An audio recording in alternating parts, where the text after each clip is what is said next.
नमस्कार। न्यूज़ हरियाणा पंजाब में आपका स्वागत है, जहां हम लाते हैं आपके लिए ताज़ा खबरें और साथ ही जानते हैं आज का पंचांग। आज 23 अप्रैल 2026 गुरुवार है और आज वैशाख मास की शुक्ल पक्ष की सप्तमी तिथि है। नक्षत्र पुनर्वसु रहेगा और योग सुकर्मा। हरियाणा में रौद्र रूप धारण करेगी गर्मी। इस तारीख से राहत मिलने के बने आसार। हरियाणा में गर्मी का असर बढ़ता ही जा रहा है। पूरे दिन तेज गर्म हवाएं और तेज धूप से सड़कों पर आवाजाही कम देखने को मिल रही है और अब रातें भी तपने लगी हैं। गर्म हवाओं से बचने के लिए महिलाएं सड़कों पर दुपट्टे का सहारा लेती नजर आ रही हैं। मौसम विभाग ने प्रदेश के कई हिस्सों में 24 अप्रैल तक गर्मी का येलो अलर्ट जारी किया है। तापमान में लगातार बढ़ोतरी के कारण दिन के साथ साथ रातें भी तप रही हैं। दिन की तेज धूप और रात की उमस ने जनजीवन को झंझोड़कर रख दिया है। हरियाणा, दिल्ली, पंजाब और चंडीगढ़ समेत कई राज्यों में तापमान 45 डिग्री सेल्सियस पार करने की संभावना है।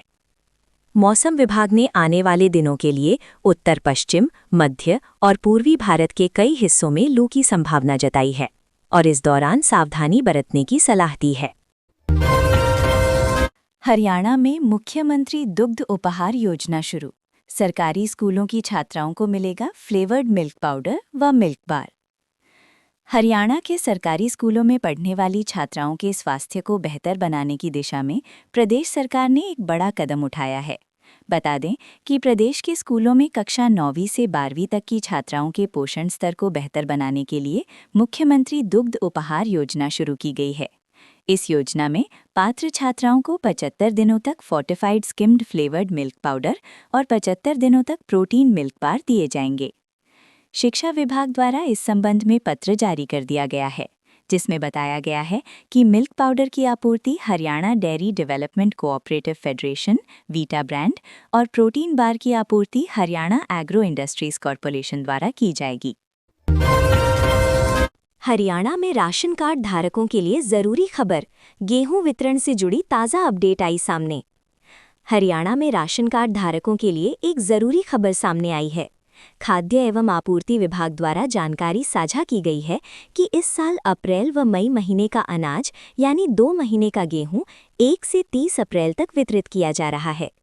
इसमें बताया गया है कि बीपीएल और एएवाई राशन कार्ड धारक फटाफट राशन डिपो पर पहुंचे और पीओएस मशीन पर अलग अलग महीने का अंगूठा लगाकर अप्रैल व मई दोनों महीने का गेहूं मुफ्त में हासिल करें। हरियाणा के इस खेल स्टेडियम की बदलेगी तस्वीर। आधुनिक मल्टीपर्पज हॉल व सिंथेटिक ट्रैक की मिलेगी सुविधा। हरियाणा की स्वर्ण नगरी सोनीपत की खिलाड़ियों के लिए अच्छी खबर सामने आई है। बता दें कि राज्य सरकार ने सोनीपत के गोहाना रोड स्थित सुभाष स्टेडियम को आधुनिक खेल सुविधाओं से लैस करने की दिशा में बड़ा कदम उठाया है। इस स्टेडियम में जल्द ही हाईटेक मल्टीपर्पज हॉल का निर्माण किया जाएगा और खिलाड़ियों की सुविधा के लिए सिंथेटिक ट्रैक भी तैयार किया जाएगा। इस योजना के अनुसार करीब 14 करोड़ रुपए की लागत से मल्टीपर्पज हॉल का निर्माण किया जाएगा। इस मल्टीपर्पज हॉल में एक ही छत के नीचे कई खेलों की सुविधा उपलब्ध होगी। इसमें बैडमिंटन, कुश्ती, कबड्डी, बॉक्सिंग और जिम्नास्टिक जैसे खेलों का अभ्यास कार्य कराया जा सकेगा। इसके साथ ही स्टेडियम में 200 मीटर लंबा और 6 लेन वाला सिंथेटिक ट्रैक भी विकसित किया जाएगा। इससे एथलेटिक्स खिलाड़ियों को अंतर्राष्ट्रीय स्तर की सुविधा मिल सकेगी। हरियाणा सरकार ने बुलाया विधानसभा का स्पेशल सत्र। ग्रुप डी कर्मचारियों को मिलेगा बड़ा तोहफा। हरियाणा की मुख्यमंत्री नायब सैनी की अध्यक्षता में आज कैबिनेट मीटिंग बुलाई गई थी। पहली बार इस मीटिंग का आयोजन चंडीगढ़ की बजाय गुरुग्राम में हुआ। इस बैठक में हरियाणा विधानसभा का 1 दिवसीय विशेष सत्र बुलाने का महत्वपूर्ण फैसला लिया गया है। सीएम नायब सैनी की अध्यक्षता में हुई कैबिनेट मीटिंग में हरियाणा विधानसभा का 1 दिवसीय विशेष सत्र बुलाने के फैसले को मंजूरी दी गई है। ये सत्र 27 अप्रैल को बुलाया गया है। इस सत्र में हरियाणा क्लेरिकल सर्विस बिल 2026 लाया जाएगा। इस विशेष सत्र में बीजेपी विपक्ष के खिलाफ नारी शक्ति वंदन बिल को लेकर निंदा प्रस्ताव ला सकती है। मुख्यमंत्री नायब सैनी ने कहा कि कांग्रेस समेत अन्य विपक्षी पार्टियों ने इस बिल का विरोध कर महिलाओं को अपमानित करने का काम किया है। विपक्ष के इस कदम से महिलाओं के विश्वास और उम्मीदों को ठेस पहुंची है। एनसीआर में आएगी नौकरियों की बहार। 1000 करोड़ रुपए का निवेश करेगी जापानी कंपनी डाइकिन। हरियाणा सरकार की प्रोत्साहन नीति की बदौलत आज सूबे में विदेशी कंपनियां बड़े स्तर पर अपने उद्योग स्थापित कर रही हैं। इसी कड़ी में जापानी company Daikin air conditioner Gurugram के मानेसर में 1000 करोड़ रुपए का निवेश करने जा रही है। इस निवेश से प्रदेश के सैकड़ों युवाओं के लिए रोजगार के नए अवसर पैदा होंगे। चंडीगढ़ स्थित सीएम आवास में मुख्यमंत्री नायब सैनी के साथ जापानी प्रतिनिधिमंडल की मीटिंग में इस बात पर सहमति बनी है। हरियाणा ग्रुप डी कर्मचारियों को क्लर्क पद पर प्रमोट करने के लिए बन रहा नया कानून, ये होगा नया विधेयक। हरियाणा सरकार की तरफ से ग्रुप डी कर्मचारियों को क्लर्क पद पर प्रमोट करने के लिए नया कानून तैयार किया जा रहा है। मुख्यमंत्री नायब सिंह सैनी की अध्यक्षता में बुधवार को गुरुग्राम में मंत्रिमंडल की बैठक हो रही है। इस मीटिंग में इस कानून को हरी झंडी दी जा सकती है। इस कानून को बनाने के लिए विधेयक का मसौदा रेडी किया गया है। इस विधेयक का नाम हरियाणा लिपिकीय सेवाएं भली और सेवा शर्तें विधेयक 2026 है। हिसार का अर्नव बना हरियाणा का टॉपर, जेईई मेंस में हासिल की AIR 22 रैंक। हरियाणा के हिसार जिले से शिक्षा के क्षेत्र में गौरवमयी खबर सामने आई है। बता दें कि हिसार के होनहार छात्र अर्नव गांधी ने जेईई मेंस में शानदार प्रदर्शन करते हुए ऑल इंडिया रैंक AIR 22 हासिल कर हरियाणा में टॉप किया है।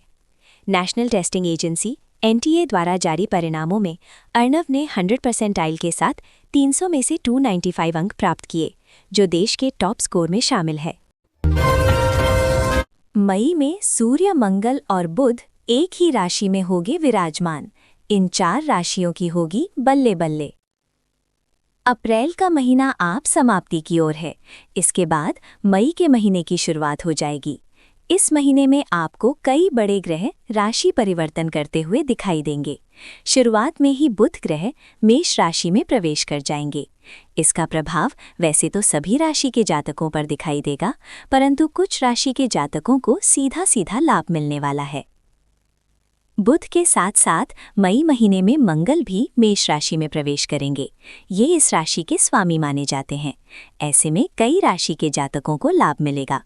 सूर्य अप्रैल महीने में ही मेष राशि में प्रवेश कर चुके हैं और 15 मई तक वो इसी राशि में विराजमान रहेंगे।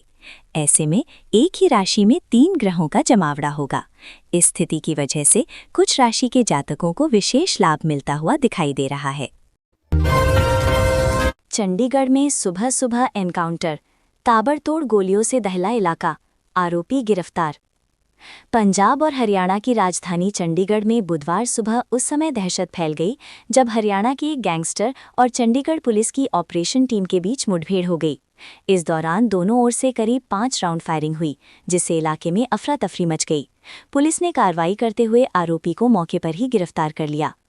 गिरफ्तार किए गए गैंगस्टर की पहचान मुकेश उर्फ गोलू के रूप में हुई है, जो हरियाणा के गोहाना का रहने वाला बताया जा रहा है।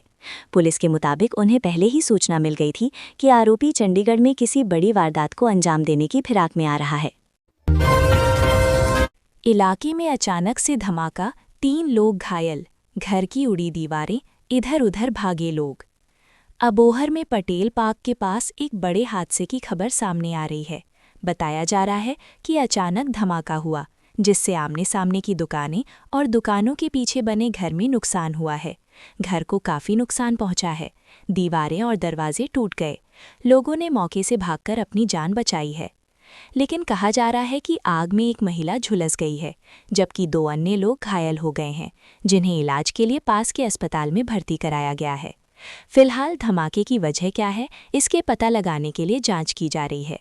स्थानीय लोग शक जता रहे हैं कि सामने एक ढाबा है और ढाबे से एक सिलेंडर फटा है, जबकि सिलेंडरों को ढाबे से ठीक से बाहर निकाल लिया गया है। फिलहाल धमाके की वजह क्या है, ये पता लगाना जांच का विषय है। पंजाब में फिर धधके खेत, गेहूं के अवशेष जलाने के 44 मामले दर्ज, हवा हुई जहरीली, मंडी गोबिंदगढ़ का AQI खराब। खेतीबाड़ी विशेषज्ञों के मुताबिक आने वाले दिनों में गेहूं की कटाई तेजी पकड़ेगी, जिसके बाद अवशेष जलाने की घटनाएं बढ़ सकती हैं। पंजाब सरकार के दावों के विपरीत सूबे में एक बार फिर से खेत धधकने लगे हैं। इस सीजन में अब तक गेहूं के अवशेष जलाने के 44 मामले दर्ज हो चुके हैं। अगली फसल के लिए खेतों को तैयार करने के लिए किसान अवशेष जला रहे हैं, जिससे सूबे में प्रदूषण का स्तर बढ़ने लगा है। मंगलवार को मंडी गोबिंदगढ़ का एयर क्वालिटी इंडेक्स AQI 202 दर्ज किया गया, जो खराब श्रेणी में रहा। वहीं पटियाला, बठिंडा व अमृतसर का AQI येलो जोन में दर्ज किया गया। बठिंडा का AQI 155, अमृतसर का 135 और पटियाला का AQI 106 दर्ज हुआ। इंडियन बायोफ्यूल्स फैक्ट्री में लगी भीषण आग, 100 क्विंटल पराली और महंगी मशीनें जलकर राख। मशीनों से निकली चिंगारी के कारण अचानक आग भड़क उठी। देखते ही देखते आग ने विकराल रूप धारण कर लिया और मशीनों सहित पूरे परिसर को अपनी चपेट में ले लिया। शहर के नौहर रोड स्थित ढाणी शेरावाली से केहरवाला रोड पर स्थित इंडियन बायोफ्यूल्स फैक्ट्री में बुधवार दोपहर को भीषण आग लगने से भारी नुकसान हो गया। आग लगने की इस घटना में फैक्ट्री में रखी करीब 1000 क्विंटल पराली जलकर राख हो गई। वहीं लाखों रुपए की महंगी मशीनें भी आग की चपेट में आकर पूरी तरह नष्ट हो गईं। फैक्ट्री मालिक दीपक गोयल पुत्र सुभाष गोयल ने बताया कि उनकी फैक्ट्री में पराली से मिट्टी तैयार करने का कार्य किया जाता है। मंगलवार शाम काम के दौरान मशीनों से निकली चिंगारी के कारण अचानक आग भड़क उठी। देखते ही देखते आग ने विकराल रूप धारण कर लिया और मशीनों सहित पूरे परिसर को अपनी चपेट में ले लिया। भीषण गर्मी और लू से झुलसा पंजाब, पारा 41 डिग्री के पार, 3 दिन का येलो अलर्ट जारी। कब मिलेगी राहत? मौसम विभाग के मुताबिक 23 अप्रैल से एक नया पश्चिमी विक्षोभ वेस्टर्न हिमालयन क्षेत्र को प्रभावित करेगा, जिसका असर पंजाब में भी देखने को मिलेगा। इसके चलते 26 और 27 अप्रैल को कुछ स्थानों पर हल्की बारिश हो सकती है। मौसम विभाग ने प्रदेश में अगले 3 दिनों के लिए येलो अलर्ट जारी किया है। विभाग के अनुसार आने वाले 5 दिनों में तापमान में 3 से 4 डिग्री तक और बढ़ोतरी हो सकती है।